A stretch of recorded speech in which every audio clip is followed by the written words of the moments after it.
नमस्कार दोस्तों, मैं धर्मेंद्र कुमार सरोज आपके अपने यूट्यूब चैनल जेके स्टडी पे आपका हार्दिक स्वागत करता हूं। दोस्तों, कल हमने आपको पढ़ाया था कि अवतल दर्पण और उत्तल दर्पण क्या होता है।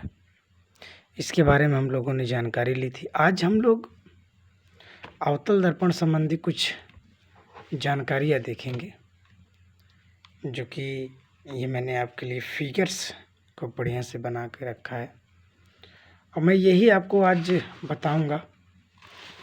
लेकिन उसके पहले मैंने आपको ये बताया था कि इस पार्ट में जब मैं आपको शुरुआत करूंगा कि दर्पण किस तरीके से पहचाना जाता है और किस तरीके से पहचान की जाती है, उसी के बारे में हम आप लोगों से चर्चा थोड़ी देर से उठाएंगे। तो सबसे पहले हम लोग बेटा पढ़ेंगे कि दर्पण की पहचान, दर्पण की पहचान। ठीक है बेटा जी, चलिए। लेकिन दर्पण की पहचान पढ़ने से पहले थोड़ा सा हमको एक चीज़ ध्यान देना होगा कि चैनल को सब्सक्राइब जरूर कर लीजिएगा और लाइक कमेंट ज़रूर करिएगा, और इसके साथ साथ आप लोग बेल आइकन की घंटी भी बजा दीजिएगा, ताकि जो भी नोटिफिकेशन बनाई जाए, जो भी वीडियो बनाई जाए, वो आप तक जल्द से पहुंचे, ताकि आप लोग अपनी परीक्षा को बढ़िया से तैयारी कर सकें। तो चलिए दोस्तों, दर्पण की पहचान हम किस तरीके से करते हैं देखते हैं। देखिए, दर्पण की पहचान जो है हम दो प्रकार से करते हैं। कितने प्रकार से? दो प्रकार। पहला क्या होता है बेटा जी? पहला होता है छूकर। पहला क्या होता है? छूकर या देखकर।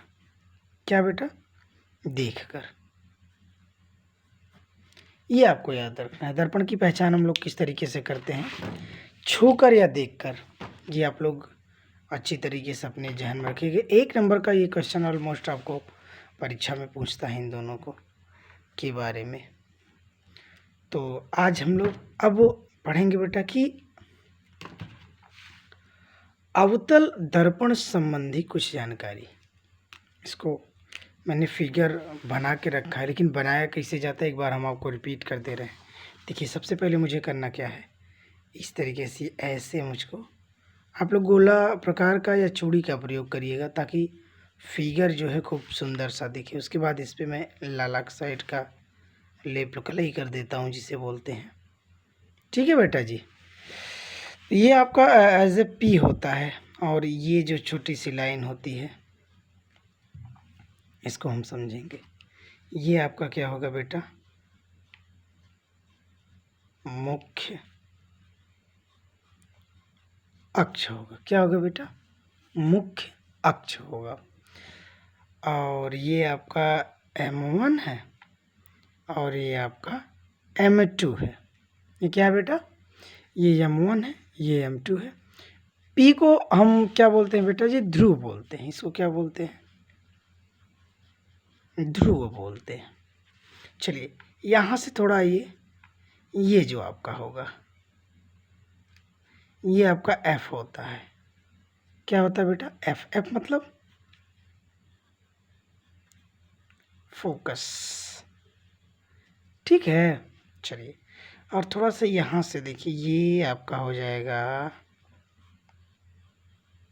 वक्रता केंद्र। क्या हो जाएगा बेटा जी? वक्रता केंद्र। और इसको हम C से प्रदर्शित करते हैं। इसको हम किससे प्रदर्शित करते हैं बेटा? C से।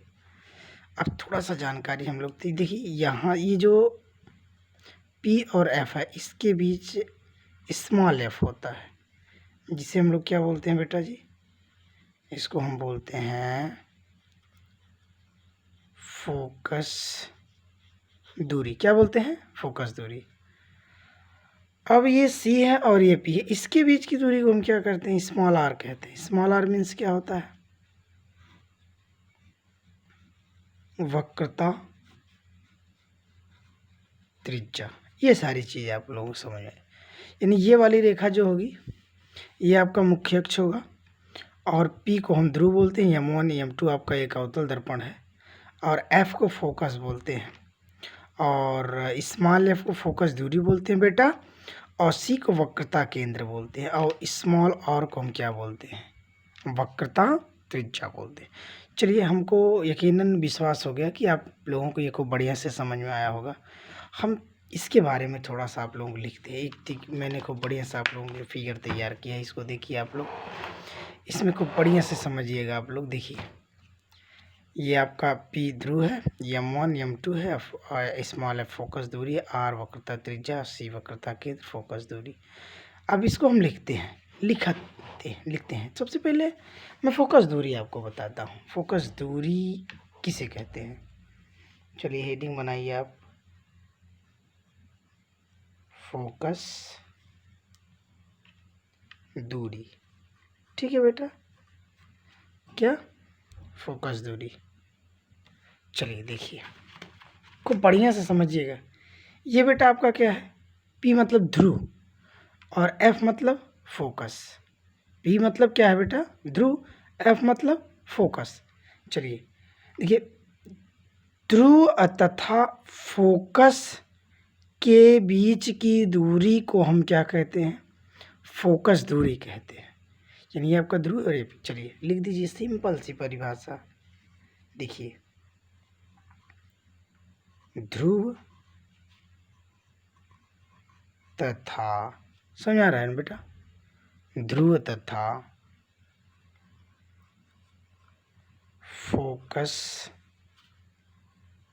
के बीच की दूरी को, ध्रुव तथा फोकस के बीच की दूरी को हम क्या कहते हैं, दूरी को फोकस दूरी कहते हैं। ठीक है बेटा, इसे स्मॉल f, यानी ये इसके बीच की दूरी में बताया हम, इसे स्मॉल f से प्रदर्शित करते हैं।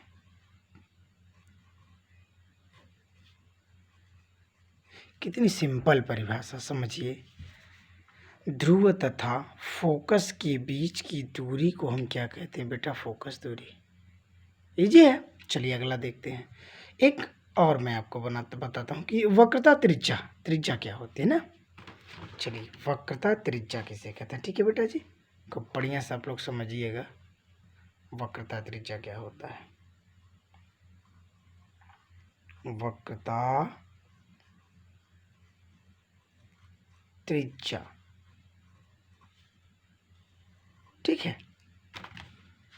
अच्छा, खूब बढ़िया समझिए, वक्रता त्रिज्या ये है ना स्मॉल आर। ये क्या है बेटा जी, ध्रुव आपका है, और ये क्या है, वक्रता केंद्र है।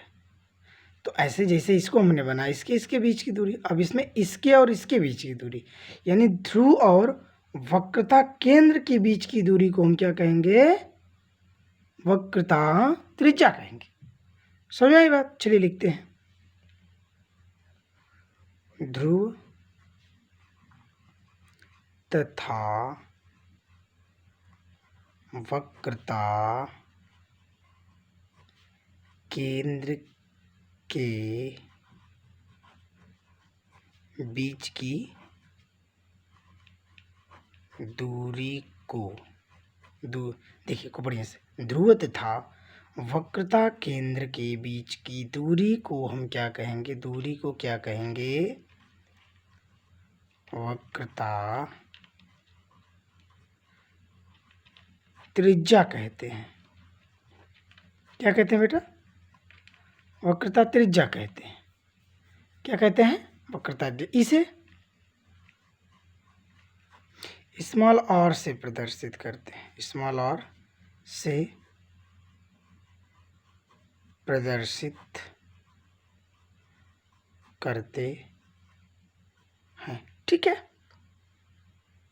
दो चीज मैंने जाना, और खूब बढ़िया से जाना। यानी अब थोड़ा सा मैं समझ लेता हूँ, कुछ मैं हेडिंग आपको दे रहा हूँ, आप लोग करिएगा। ना समझ में आए तो कमेंट में ज़रूर करिए। पहली मैं आपको दे रहा हूँ, जैसे ध्रुव किसे कहते हैं। क्या बेटा, ध्रुव क्या होता है, ये आप लोगों को हल करना है। उसके बाद वक्रता केंद्र किसे कहते हैं, दो। अच्छा, मुख्य अक्ष भी बता दीजिएगा आप लोग, मुख्य अक्ष। ठीक है, एक चीज़ और है, फोकस। मैं आप लोगों को हिंट दे रहा हूँ, लिखिएगा आप लोग। जिसे देखिए ये ध्रुव है, ध्रुव में ये मध्य में है ना बेटा जी, यहाँ पे है, देखिए थोड़ा सा यहाँ पे है, ये यहाँ पे है ना, को बढ़िया समझ में आ रहा है ना। तो ये ध्रुव है, हम लोग कह सकते हैं, चाहे अवतल हो या उत्तल हो, कुछ भी हो। तो दर्पण के मध्य बिंदु को, ये देखिए बीच में है ना, मध्य में है, दर्पण के मध्य बिंदु को हम क्या कहेंगे, ध्रुव कहेंगे। इसको आपको करना है बेटा जी, सिंपल है ना। दर्पण के मध्य बिंदु को हम क्या कहेंगे, ध्रुव कहेंगे। अच्छा चलिए, क्लियर हुआ। जब खोखले, अब ये देखिए वक्रता केंद्र क्या होता है कि जब खोखले कांच को काटा जाता है, जो बेलनाकार हो, ठीक है, उसके मध्य बिंदु को हम क्या कहेंगे, उसके मध्य बिंदु को हम क्या कहेंगे बेटा जी, वक्रता केंद्र कहेंगे। अब फोकस किसे कहते हैं, इसको थोड़ा समझ लीजिएगा।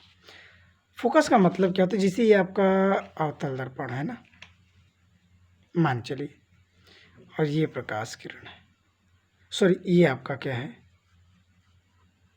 मुख्य अक्ष। ठीक है बेटा जी, ये एफ देखिए ऐसे आया, यहाँ से गया, ऐसे आया, यहाँ से गया। ठीक है, और इधर भी देख लीजिए, ऐसे आया, ऐसे गया, ऐसे आया, ऐसे गया। तो इसको हम क्या कहेंगे, फोकस कहेंगे।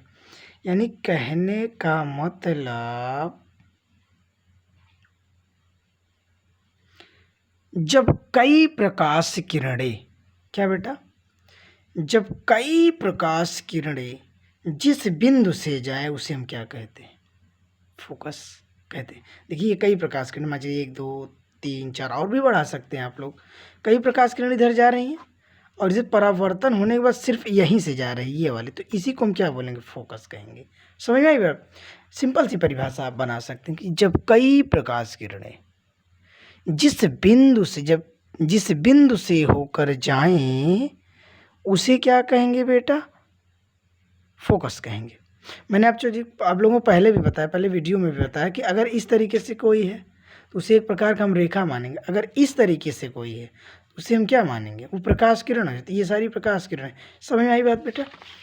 अब फोकस हो गया। अब मुख्य अक्ष सिंपल परिभाषा बता सकते हो कि वह रेखा जो ध्रुव से वह फोकस वक्रता केंद्र से होकर जाती है, उसे हम क्या कहते हैं, उसे क्या कहते हैं बेटा जी, उसे हम मुख्य अक्ष कहते हैं। अब ये परिभाषाएं आपको बनानी पड़ेगी, ये 1 2 3 4 मैंने आपको समझा दिया है। आप लोग मुझको को बढ़िया से बना के बेटा जी दिखाइएगा। ना समझ में आएगा तो आप लोग कमेंट ज़रूर करिएगा।